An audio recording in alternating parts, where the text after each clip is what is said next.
എല്ലാ പ്രേക്ഷകർക്കും Astro for you Malayalam YouTube ചാനലിലേക്ക് സ്വാഗതം. ഇന്നത്തെ വീഡിയോ എന്ന് പറയുന്നത് നിങ്ങളെ അത്ഭുതപ്പെടുത്തുന്ന ഒരു ശുഭവാർത്ത അവരിൽ നിന്നും ഉടൻ എത്തുമെന്നതിനെക്കുറിച്ചാണ്. ഇഷ്ട വ്യക്തിയെ ഓർത്ത് നിങ്ങളൊരു ഫയൽ തിരഞ്ഞെടുക്കുക, അതിനുശേഷം വീഡിയോ തുറന്ന് കാണുക. നമുക്ക് 2 ഫയലുകളാണ് നൽകിയിരിക്കുന്നത്. 2 ഫയലുകളിൽ ഏതെങ്കിലും ഒന്ന് തിരഞ്ഞെടുക്കുക, ഇഷ്ട വ്യക്തിയെ ഓർത്ത്, അതിനുശേഷം വീഡിയോ തുറന്ന് കാണുക. നിങ്ങൾക്കെല്ലാവർക്കും ഈ വീഡിയോ ഇഷ്ടപ്പെടുമെന്ന് കരുതുന്നു. വീഡിയോ ഇഷ്ടപ്പെട്ടാൽ ലൈക്ക് ചെയ്യുക, ഷെയർ ചെയ്യുക, കൂടാതെ ചാനൽ സബ്സ്ക്രൈബ് ചെയ്യുക. നിങ്ങൾ നൽകുന്ന പിന്തുണയാണ് കൂടുതൽ വീഡിയോകൾക്ക് പ്രചോദനമാവുന്നത്. അതുകൊണ്ട് തന്നെ ഈ ചാനലിലെ വീഡിയോസ് ഇഷ്ടപ്പെട്ടാൽ തീർച്ചയായിട്ടും നിങ്ങൾ ലൈക്ക് ചെയ്യുക, ഷെയർ ചെയ്യുക, സബ്സ്ക്രൈബ് ചെയ്യുക. ഒന്നാമത്തെ ഫയലായ ഈ ഐ എന്ന് പറയുന്ന ഫയല് തിരഞ്ഞെടുത്ത ഒരു റീഡിങ്ങാണ് ആദ്യം പറയുന്നത്.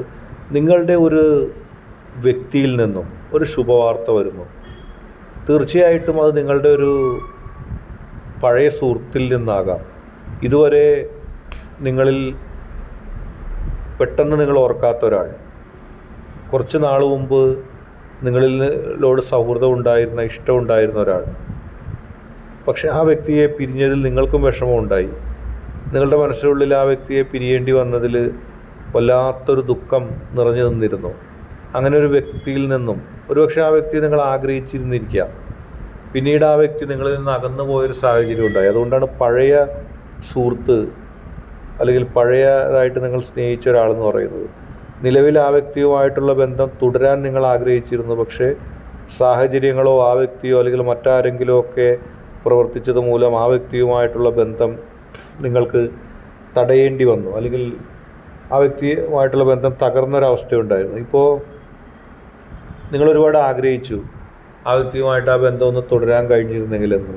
അതിനുശേഷം നിങ്ങളുടെ ആഗ്രഹങ്ങൾ നടക്കാതെ കാലം മുന്നോട്ട് പോയി. ഇപ്പോൾ നിങ്ങൾ ആഗ്രഹിക്കുന്നത് ആ വ്യക്തി വീണ്ടും വന്നിരുന്നെങ്കിലെന്നാണ്. അങ്ങനെ ഇരിക്കെ പെട്ടെന്നൊരു ദിവസം നിങ്ങൾക്ക് യാതൊരു പ്രതീക്ഷയുമില്ലാതെ, അങ്ങനെ ഒരു കാരണമില്ലാതിരിക്കുന്ന അവസരത്തിൽ ഒരാൾ നിങ്ങളെ ഇഷ്ടപ്പെടുന്നു. അത് നിങ്ങൾ ആഗ്രഹിച്ച വ്യക്തിയാകുമ്പോൾ, ഒരു പ്രതീക്ഷയില്ലാത്ത അവസ്ഥയിൽ ആ വ്യക്തി വീണ്ടും വന്ന് പറയുമ്പോൾ നിങ്ങൾക്കുണ്ടാവുന്ന സന്തോഷമാണ് ഇനി ഉണ്ടാകാൻ പോകുന്നത്. നിങ്ങൾക്കുണ്ടാവുന്ന ഇഷ്ടമാണ് ഇനി ഉണ്ടാകാൻ പോകുന്നത്. അതുതന്നെയായിരിക്കും ശുഭവാർത്ത. പ്രണയസംബന്ധിയായ ഒരു വാർത്തയായിരിക്കാം അത്. നിങ്ങളോട് പറയാനുള്ള 2 കാര്യങ്ങളെന്ന് പറയുന്നത്, ആത്മവിശ്വാസം നിലനിർത്തുക. നിങ്ങൾ ആ വ്യക്തി വരില്ലെന്നോ എനിക്ക് ശുഭകരമായൊരു ജീവിതം ഉണ്ടാകില്ലെന്നോ ഉള്ള തെറ്റായ വിശ്വാസം മാറ്റി പോസിറ്റീവായിട്ടെല്ലാം സംഭവിക്കുമെന്നും പോസിറ്റീവായിട്ട് നിങ്ങൾക്ക് അനുകൂലമായ സാഹചര്യങ്ങൾ ഉണ്ടാകുമെന്നും തീർച്ചയായിട്ടും വിശ്വസിക്കുക. പുതിയ അവസരങ്ങളിലേക്ക് മാറ്റപ്പെടുമ്പോൾ അതിന് മടിയില്ലാതെ നിങ്ങൾ മുന്നോട്ട് പോവുക. അത് നിങ്ങൾക്ക് ഏറ്റവും ആവശ്യമായൊരു കാര്യമാണ്. മടിയില്ലാതെ തന്നെ മുന്നോട്ട് പോവുക. എങ്കിൽ മാത്രമേ ഒരു പോസിറ്റീവ് എനർജി അവിടെ ഉണ്ടാകുകയുള്ളൂ. ആയിട്ട് നമുക്ക് ഈ ഫയലായി സ്വീകരിച്ച ഒരു റീഡിങ്ങിലേക്ക് പോകാം. നിങ്ങൾ ഏറ്റവും കൂടുതൽ പ്രതീക്ഷിച്ചിരിക്കുന്ന ഒരു വാർത്ത വരുന്നു. അത് ഭൗതികമായ നേട്ടങ്ങളാണ് ഇവിടെ കാണുന്നത്. ധനപരമായ നേട്ടമോ നിങ്ങൾക്കൊരു ജോലി ലഭിക്കുമെന്നോ അല്ലെങ്കിൽ നിങ്ങൾ ആഗ്രഹിച്ചിരുന്നൊരു കാര്യം നിങ്ങളിലേക്ക് എത്തുകയോ ചെയ്യുന്നതാണ്. നിങ്ങളുടെ വ്യക്തിയുടെ ഭാഗത്തു നിന്നും നിങ്ങൾക്ക് അനുകൂലമായ തീരുമാനങ്ങളുണ്ടാവും. ഇതുവരെ ഏതോ ഒരു കാര്യത്തിൽ നിങ്ങൾ പിന്നിലേക്ക് നിന്നിരുന്നു. ആ കാര്യത്തിൽ നിങ്ങൾക്ക് ഉയർച്ച കിട്ടാവുന്ന രീതിയിലുള്ളൊരു മുന്നേറ്റം നിങ്ങൾക്കുണ്ടാവുന്നു. ജീവിതത്തിൽ ഇതുവരെ നിങ്ങൾ അനുഭവിച്ച ദുഃഖം മാറുന്നു. ജീവിതത്തിൽ നിങ്ങൾക്ക് അതിലൂടെ മുന്നേറ്റം ഉണ്ടാകുന്നു. എല്ലാ പ്രതിസന്ധി ഘട്ടങ്ങളെയും തരണം ചെയ്തുകൊണ്ട് പോസിറ്റീവായിട്ട് മുന്നോട്ട് പോകാനുള്ള ഒരു സാഹചര്യം ഉണ്ടാകുന്നു. തീർച്ചയായും ആ സാഹചര്യം നിങ്ങൾക്ക് അനുകൂലമായിരിക്കും. സാമ്പത്തികമായ ഒരു വലിയ മുന്നേറ്റത്തിലേക്ക് നിങ്ങൾ എത്തപ്പെടുന്നു. മാത്രമല്ല, നിങ്ങളുടെ വ്യക്തി നിങ്ങളുമായി കൂടുതൽ അടുക്കാൻ തയ്യാറാവുന്നത് നിങ്ങൾക്ക് കാണാം. ഇതുവരെ അവഗണനയോ അല്ലെങ്കിൽ ആ വ്യക്തിക്ക് വിയോജിപ്പോ ഉണ്ടായിരുന്നെങ്കിൽ ആ വ്യക്തിയുടെ മനസ്സ് മാറി നിങ്ങളിലേക്ക് കൂടുതൽ അടുത്ത് പെരുമാറുന്ന ഒരു ശൈലി ആ വ്യക്തി കാണിക്കാൻ പോകുന്നു. അത് നിങ്ങളെ അത്ഭുതപ്പെടുത്തും. തീർച്ചയായിട്ടും ആ വ്യക്തി നിങ്ങളിലേക്ക് അടുക്കുന്നു എന്നുള്ള ഒരു നിഗമനം നിങ്ങൾക്ക് ലഭിക്കും. ആ വ്യക്തിയുമായ അഭിപ്രായ വ്യത്യാസം ഉണ്ടായ കാര്യങ്ങളിൽ നിങ്ങൾ ക്ഷമിക്കാൻ നിങ്ങളുടെ മനസ്സ് നിങ്ങളെ പ്രേരിപ്പിക്കുന്നു. അതുതന്നെയാണ് ഏറ്റവും വലിയൊരു സൗഭാഗ്യം എന്ന് പറയുന്നത്. അങ്ങനെ തന്നെയാണ് നിങ്ങളിലേക്ക് സൗഭാഗ്യം എത്തുന്നത്. ആ വ്യക്തിയുമായി നിങ്ങൾക്കുണ്ടായ അഭിപ്രായ വ്യത്യാസം മാറുന്നു. നിങ്ങൾ ആ വ്യക്തിയുമായിട്ട് കൂടുതൽ അടുക്കുന്നു.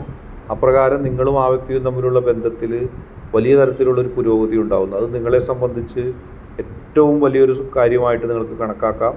ജീവിതത്തിൽ എല്ലാ പ്രതിസന്ധികളെയും അവഗണിച്ചുകൊണ്ട്, എല്ലാ പ്രശ്നങ്ങളെയും അതിജീവിച്ചുകൊണ്ട് നിങ്ങൾക്ക് വളരെ പോസിറ്റീവായിട്ട് ഒരു ഉന്നതി ഉണ്ടാകുന്ന സാഹചര്യം ഉണ്ടാകുന്നു. സാമ്പത്തികമായി പിന്നോക്കാവസ്ഥ നിങ്ങൾക്കുണ്ടായ കാര്യത്തിൽ നിങ്ങൾക്ക് ഒരുപാട് ദുഃഖം ഉണ്ടായിരുന്നു. ചില ഭൗതിക അംഗീകാരങ്ങൾ ഇല്ലാത്തതിൻ്റെ പേരിൽ പലരും നിങ്ങളെ അവഗണിച്ച സാഹചര്യം ഉണ്ടായിരുന്നു. അതിൽ നിങ്ങൾക്ക് വിഷമം ഉണ്ടായിരുന്നു, ദുഃഖമുണ്ടായിരുന്നു. അങ്ങനെ നിങ്ങളുടെ ദുഃഖം ഇപ്പോൾ മാറുന്നു. നിങ്ങൾക്ക് പോസിറ്റീവായിട്ടുള്ള ചില നേട്ടങ്ങൾ നിങ്ങളിലേക്ക് എത്തുന്നു. അത് നിങ്ങളെ സംബന്ധിച്ചിടത്തോളം വലിയ അംഗീകാരമായിട്ട് കണക്കാക്കാം. വളരെ പെട്ടെന്ന് തന്നെ ജീവിതത്തിലൊരു ഉന്നതിയിലേക്ക് നിങ്ങൾ എത്തുന്ന സാഹചര്യം സംജാതമാകുന്നു. അവഗണിച്ചവരെ അത്ഭുതപ്പെടുത്തിക്കൊണ്ട് എങ്ങനെ ഇവർക്ക് ഈ നേട്ടം കൈവരിക്കാൻ സാധിച്ചു, എങ്ങനെ ഇവർ ഈ നേട്ടത്തിലേക്ക് എത്തിയെന്ന് അവഗണിച്ചവർ അത്ഭുതപ്പെടുത്തുന്ന രീതിയിൽ, അവരെ അത്ഭുതപ്പെടുന്ന രീതിയിൽ നിങ്ങൾക്ക് മുന്നേറ്റം ഉണ്ടാകുന്നു. ആ മുന്നേറ്റം നിങ്ങളെ ഏറ്റവും പോസിറ്റീവായിട്ടുള്ള ഒരു നേട്ടത്തിലേക്ക് എത്തിക്കുന്നു. അങ്ങനെ പോസിറ്റീവായി നിങ്ങൾ ആ നേട്ടം കൈവരിക്കാനുള്ള ഏറ്റവും നല്ല സാഹചര്യങ്ങളുണ്ടാകുന്നു. ഇന്നത്തെ വീഡിയോ നിങ്ങൾക്കെല്ലാവർക്കും ഇഷ്ടപ്പെട്ടു എന്ന് കരുതുന്നു. വീഡിയോ ഇഷ്ടപ്പെട്ടാൽ ലൈക്ക് ചെയ്യുക, ഷെയർ ചെയ്യുക, കൂടാതെ ചാനൽ സബ്സ്ക്രൈബ് ചെയ്യുക. നിങ്ങൾ നൽകുന്ന പിന്തുണയാണ് കൂടുതൽ വീഡിയോകൾക്ക് പ്രചോദനമാവുന്നത്.